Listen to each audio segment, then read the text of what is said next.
Go for permitted development, where you need to apply for a certificate of proposed use or development. You can also apply for sting certificates, so they are trying to prove that what you have already done is lawful. You can apply for planning permission, which can apply for anything, but just know the risks involved with that and the general inconsistencies.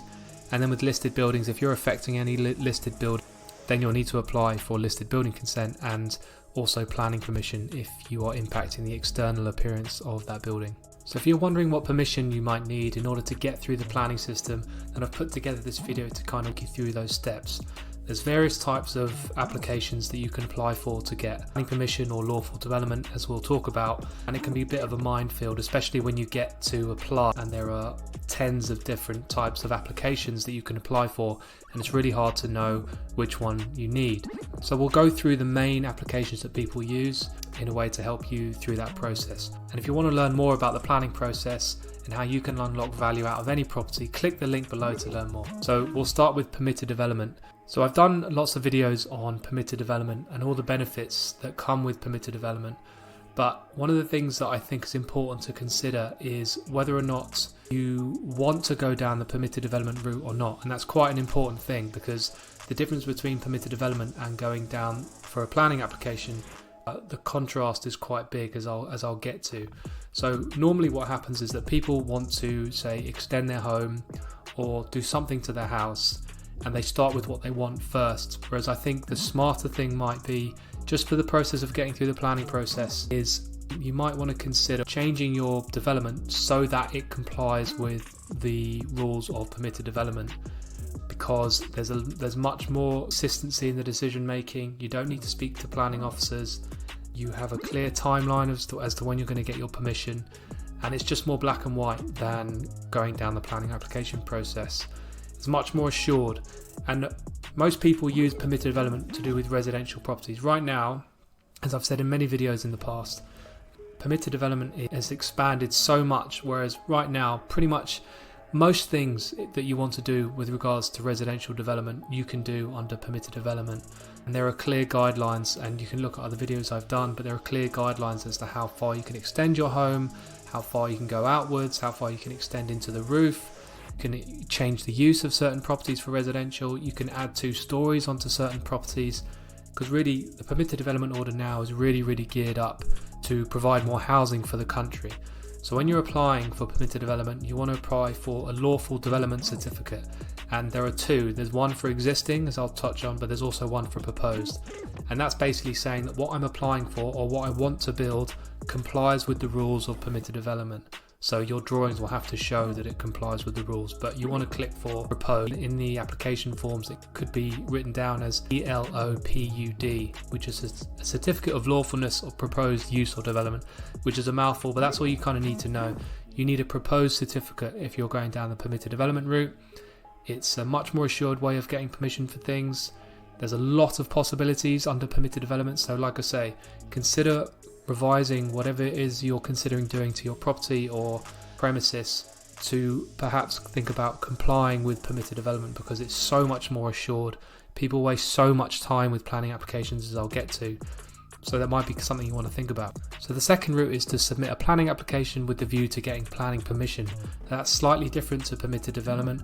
Permitted development is just saying, yes, I comply with the rules of the permitted development rights available to me.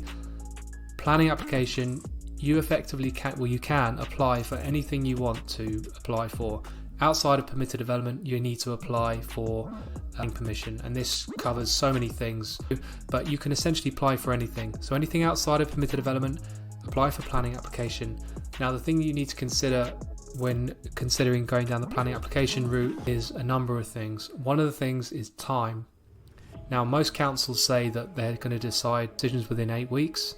That's a kind of aspiration, and some councils do keep to that. I know of people in the industry told me about councils where they're very strict on making sure that decisions go out within 8 weeks, but more often than not you'll get an email or a phone call from the planning officer asking you to extend the time, which I know a lot of people have experienced, and that's to do with pressures from the government to make sure that councils determine planning applications on time. So there's a lot of pressure from the government, and that's why all these emails come from councils to extend time. The other thing you need to consider is planning applications and going for planning permission isn't quite as black and white. There's can be quite a bit of negotiation, and what comes with that obviously is you need to speak to someone, and that someone is the planning officer. And I know that people have a lot of issues trying to get hold of planning officers.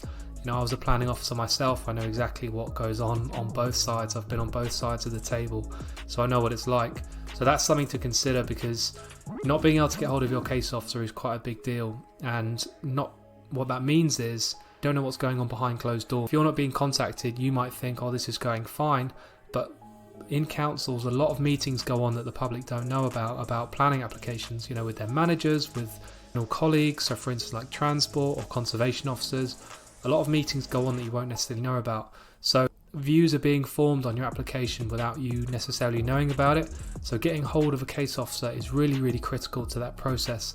And I know it's near on impossible to get a consistent approach to contacting a case officer, but just know that that's quite a difficulty when it comes down to applying for planning permission. And also what comes with it is a consultation process, a 21-day consultation process, and that is where things can really be scuppered with regards to getting planning permission. The public get 21 days to review an application and to submit their comments. In actual fact, they get longer.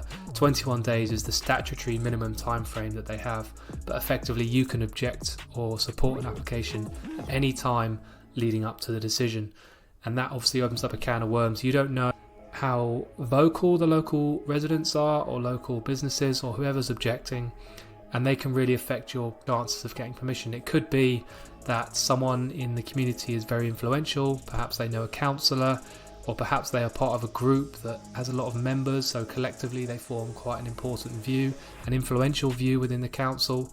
They can really scupper your plans, so knowing that is critical. So linked to that as a kind of strategy, you can, before you submit, consult these people, find out who the most important people are in the local community, talk to them about your plans, try and get them on side before you submit, so at least you can kind of dampen down the mood when the application is actually submitted. Unfortunately, when you're applying for planning permission, a big issue is inconsistency in decisions. You see it all over forums and in comments in blogs and all that. The truth is that inconsistency is just throughout councils, and it's a really hard thing to control. One of the things though that you can do to mitigate that is, when you're doing your research into your proposal, have a look at planning history. So have a look at decisions that the council have made on similar decisions, and have a look to see if they are consistent. If they're consistent, you get a fair understanding as to the path your application might take. But if you're getting a lot of grants and a lot of refusals, or a lot of the people that are applying and then getting refusals, have a look at the officers' reports and the decision notices to find out why, and that will give you an insight as to what the impacts of those developments are and why they are taking the decision the way they are. So I spent a lot of time there on applications. There's a lot to consider, but really the point is planning applications and going for planning permission, unless you absolutely have to, it's advisable to kind of look at other ways to getting permission, because it is inconsistent and it is tricky to know the outcome of your application, which is not only impactful on whether or not you're going to get permission, but if you've got a loan on a site and you're waiting, and it's based on the length of time you have that loan out for, and you're waiting for planning permission for that, then that can make this whole process a very expensive one as well. The avenue you have, so earlier I spoke about certificates for proposed use. So if you want to do anything in the future, you exercise your permitted development rights. There is a lot of people use what's called a existing certificate. It's called a certificate of existing use or developments. This is quite commonly used for people that have done changes to their property. If it's a residential property, they're looking to use certificate to prove that, okay, this is lawful, and also the same with changes of use and things like that. The most important thing to consider with using existing certificates is the length of time. So anything to do with a residential property, and there's word that this might be changing, but if you've done an extension to your house without prior planning permission, or a balcony or a side extension or whatever it is, if you're going to go down the existing certificate route, you need to prove that that has been in place for 4 years. I've done videos on that in the past, but there's a few things that you need to prove to the council to show that it's been in place for 4 years. Things like receipts, emails of you contacting contractors, construction start dates, photos, dated photos, written statements from perhaps the contractor explaining when they started and when they finished, completion certificates, all very important to prove that your development is lawful. So anything regards to a change of use or alterations to a commercial property, then the rules for those types of development is 10 years. That's very important, and that obviously makes it a lot more challenging and a lot more onerous to prove that what you have done is lawful.